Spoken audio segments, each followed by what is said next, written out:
Hey guys, I'm Jody. And I'm Justin. And we're Board Game Perspective. And it is that time for us to go over our April games played. Let's do it. So let's get right into it.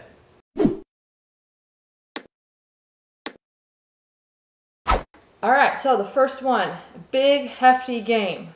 So let me grab it. It is a legacy game.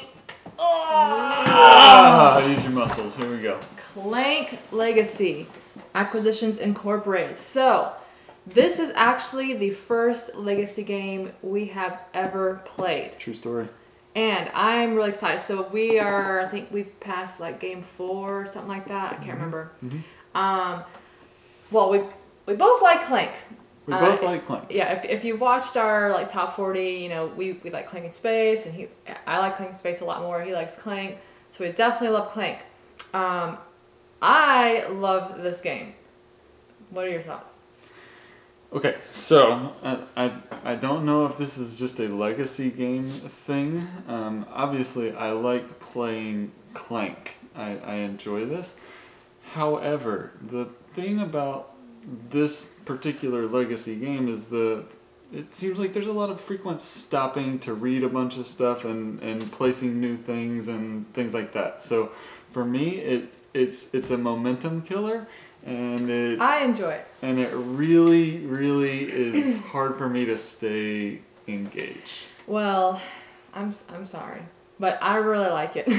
So there's a lot of fun stuff in here. Things change. Obviously, we're not going to spoil anything for you guys, but I am having a blast playing this game. So. And I'm playing. Yes, he's playing. So this will probably be on our next month's list because it's going to take us a little while to play. So that's Clank Legacy. Number 9. Take it to the next level. Published by Z-Man Games, and this is a puzzly game with puzzle pieces that are in shapes of numbers, range 1 through 9. Wow, you're so smart. I know. All right, real quick, let me just show you. Quick little show and tell. I mean, I love the organization in this box. It's just absolutely beautiful. I love setting it up and taking it down because it's just nice putting things together. Well, they do fit. Yes, they do fit. They fit perfectly. So, short puzzly game. You're just stacking things up and trying to score points. I liked it. What did you think, kind of? Yeah, so this is one that we thought that I was going to like quite a lot because I tend to like things that are a little bit more puzzly and, you know, polyomino style and things of that sort. However, this one, when you added the third dimension to it, I think it just threw my brain for a total loop, and I did not enjoy that part of it. I mean, I can fit things together in 2D, but when you start going vroom, upward, I started having a problem. So it was much more challenging for me than I wanted it to be. So I didn't enjoy it as much. We just need to get some more plays in. Maybe that's it. Yeah. All right, that's number 9. All right, up next on the list is Ecosystem from Genius Games, and this is a beautiful, beautiful little card drafting game. It just looks really, really nice on the table, and with really pretty animals and environment on the cards. The artwork is just fantastic. I absolutely love it. It really is a great kind of intro into gaming if somebody that's hasn't really done a lot of gaming before. This is a great one to bring out, and so you kind of introduce them to the gaming world. Yeah, definitely. And I think I mentioned before, I think we already did a review of this on our channel, but I'm burned out on Sushi Go. Like honestly, I'd rather play this than Sushi Go, like as like an entry-level card drafting game. Because this one just has a really pretty table presence that just draws it would draw a new gamer in. So definitely check this one out, Ecosystem. And then we also played Chronicles of Crime 1900. Okay, so this is from Lucky Duck Games, and this is a standalone, so you don't need the base Chronicles of Crime for this. It is a standalone game, and it's part of the Millennium series, which includes... The second one. It is the second one. It includes 1400, which came out before this one, then this one, and then 2400 will be coming very soon. Futuristic one. It looks really cool. So with 1900, there were some big positives, and there were a few little negatives with it as well. For me, the negative was that a lot of the cards just looked very similar, and it was hard to tell, wait, did I talk to him or him, because they look very similar and I can't remember in my head which one I was actually talking to. So for me, that's the main kind of drawback to this one. However, it did add in something a little extra though. Yeah, the escape room puzzle cards, escape room like puzzle cards. I really enjoyed that addition to the game. I'm not gonna really spoil anything, but you have different things you got to do in addition to the normal Chronicles of Crime type of game. So I thought that was a good addition. I liked that. I wouldn't mind having those in, even like the base game. Like I really enjoyed the puzzle card aspect for sure. Yeah. But yeah, I agree on the setting, the theme. I don't know, I'm just gonna be... Yeah, I think so too. But yeah. It's still fun. It's still Chronicles of Crime. So if you like Chronicles of Crime, you're gonna like it. So there you have it. Chronicles of Crime, 1900. We got another game from Genius Games, and it is Periodic, a game of the elements. So, as you might guess, it is about the periodic table of elements. Hey! But the board is actually really pretty. You got the table of elements. It's very clean looking. You got, it's just gorgeous. I was even saying like, I just want to hang up the board on the wall because it's so pretty. I said that. You gotta admit, it's a really gorgeous. It's just beautiful. I love it. And I'm a little nerdy too. So, but this is definitely a good educational game with just good solid gameplay. What do you think? I agree. I thought it was a good way for if you're a homeschool teacher or you have kids that you're homeschooling. This is a fantastic way to introduce them to the periodic table and to chemistry and to just the ideas of like atomic weights and masses and all the ways that it all kind of works together. So I thought that it was a pretty brilliant way to put together a game, but it wasn't like overly complex or challenging. No. It's pretty simple. Yeah, the box says ages 10 plus, so it's not like for little kids, but I think some younger kids could possibly do this too. And I mean, you don't have to have kids to obviously play this game. I mean, we played this game, and it's still we are kids. Yes, we're big kids. So I mean, if you have that little nerdy element of you like sciencey things, this might be a cool one to try out. I know that it was for me. So that is Periodic. All right, Flatline. A Fuse Aftershock game, so kind of inspired by the Fuse game, which we have, but we haven't played yet, which we will.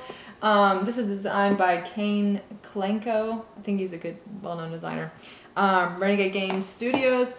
So this is a cooperative game. You got like 2 minutes, so you're real time. Everyone's working together with putting out dice to try to heal patients. Lots of pretty colorful dice in this game, so is definitely attracts me with that. But I enjoy this one. We played with a friend. He liked it as well. Yeah. I mean, did you like it? I know we've played this one in the past, but I didn't remember whether I liked it or not. When we played it this time, I really enjoyed it. So I had a lot of fun with Flatline this time. In the past, a long time ago, we just played 2-player. We played 2-player just to kind of like learn the game, and it was just like, I mean, it's not. No, it's meant for like more than 2. I mean, you can play with 2, but meh. Yeah, we played with 3 this time, and it was quite a bit more enjoyable. Yeah, I definitely want to try to play it with 4. Does it play up to? It plays up to 5. I definitely would like to try playing with 4 and 5. Might get a little more chaotic, but sometimes you just need a chaotic game just to spice up your life. So, just kidding. So, that is Flatline, guys. Cool dice. And now we have Uwe Rosenberg game, Reykholt, published by Renegade Game Studios. Oh, does that say Frosted Games? I don't know. So this is set in Iceland, I believe, and you are like farming. You're like having garden, little plots, and you're farming and lots of vegetables, and there's a little bit of worker placement. I don't mind it. I liked it, but it wasn't. I thought I would like it more. So I don't know. I'm kind of not sure how I feel about this game yet. For me, I didn't love it. It was to me just very underwhelming. And I think I looked at the box, I saw the cover, and it looks beautiful. I love the idea of Iceland too. That's just kind of a place I would love to visit one day, and I think it just looks really cool. And I just like the way that it looked. But then the actual gameplay was just like it was just very underwhelming to me. I felt like I was kind of doing the same thing over and over, and it just kind of it was a little underwhelming. I mean, I would definitely play it again. I like, going around the track, you have to like pay vegetables to keep moving forward and stuff. I don't mind it, but yeah, I was a little disappointed. But we definitely need to try it again and see. But the art on like the cards, some of the card artwork, and obviously the box, like it is pretty. Yeah, I just did a photo shoot of this game today, so hopefully those photos will be going up on Instagram here fairly soon. And this is I enjoyed taking those photos because, like I said, it's a beautiful game. Just the way that it played just didn't really do it. Yeah, I'm not sure. I need to play some more and kind of get my final thoughts on this one, but. That is Reykholt. All right, you guys ready for this one? This one is lots of fun. This is I know it's going to be in my top 10 2021 games. I know, because it is Hadrian's Wall. Published by Renegade Game Studios and Garfield Games. It's amazing. It's in that roll and write genre, but it's more like flipping right, and it's definitely a heavy one. You got like 2 sheets that you're filling in things. Oh, but it's so much fun, guys, because you're filling this, which gives you this. Oh, but you fill in that, and it gives you this. So it's a bunch of chain reaction. And you start with a few resources, but you just keep going and going and going because you keep filling up these things, and you get moving up on the tracks. I love tracks. Oh my gosh, this game is good. I really, really enjoyed this one too. And I think we talked about this one in our last games we played video. And we talked about how it seemed like it was really overwhelming to me because of the sheets. There's so much going on the sheets, but once you get like one game played in, or a couple of rounds even of gameplay in, you kind of figure out where everything's at, and it's not that hard to figure out where to go and what to do. And then you put something out, like she said, you write things down, that gives you something else, and you kind of keep going until you just basically have nothing left or you want to stop. And you love fortifying your walls, and I did. I liked fortifying the walls and all that kind of stuff, so I didn't get attacked or hacked away at or whatever it was. So that is Hadrian's Wall. That is Hadrian's Wall. All right, up next is Strike Dice Game. Roll, match, and win. So this is from Ravensburger, and this is a fun little party game where you can kind of get a few people together and you're chucking some dice and they're bouncing all over the place and you're just having a good time and you're trying to be the last man standing. So dice? Arena. That's it. Roll, dice, and arena. That's the whole game. Until there is one person remaining. So it's a fun little game to get together and just play and take like 5 to 10 minutes to play a game with a group of people, just to kind of fill a little bit of time. Just a good time though. Yeah, definitely. And the last one for April is Tawantinsuyu, the Inca Empire, published by Board and Dice. So I was excited to try out this next tea game. I like those heavy, crunchy games. I know he tends to not like those games, but I kind of geared him up for it. Got him mentally prepared.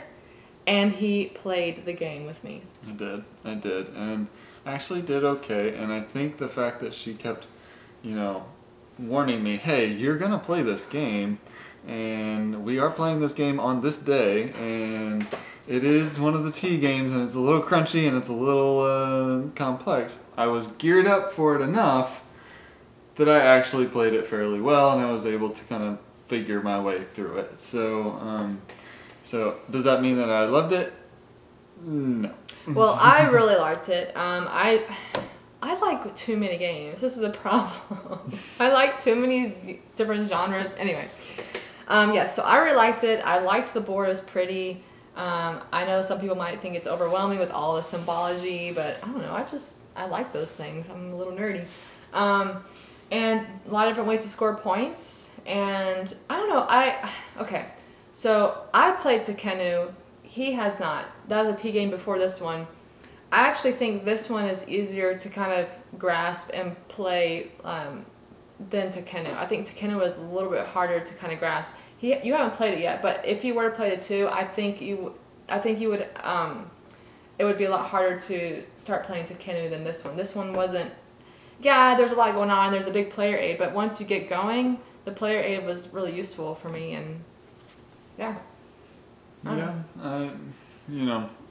I'll get into play again. Anything that I have to reference a player aid on almost every turn is really, it just doesn't bring me joy.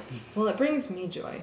So, because it brings me joy, maybe you'll play it again with me sometime in the near future. We'll see. So, that is Tawantinsuyu.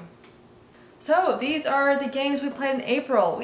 Believe it or not, it was actually a little bit slower a month because I was sick, really sick for a couple of weeks. So that really slowed us down.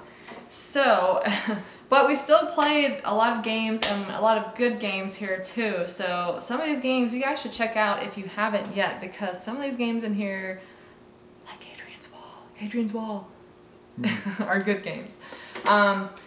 Yep. So yeah, it was. I think it was a good month, even though we didn't get as much done, as much played. But I do think that it was very effective and lots of fun. Yet again, we weren't able to get chess out. We've gotten a lot of games, review games in, so we have been just busy trying to get through those. So we will get back to chess. I see it right over there. It needs to be played soon. So, so thanks guys for joining us today, and we look forward to seeing you guys on the next video. See ya. Straight dice game, roll, match, win! From Ravensburger. This game... That was way too much. You said to go for it. Yeah? Tone it down. That was like you were like on some kind of drug. Stop. Oh my gosh. Try again. Okay.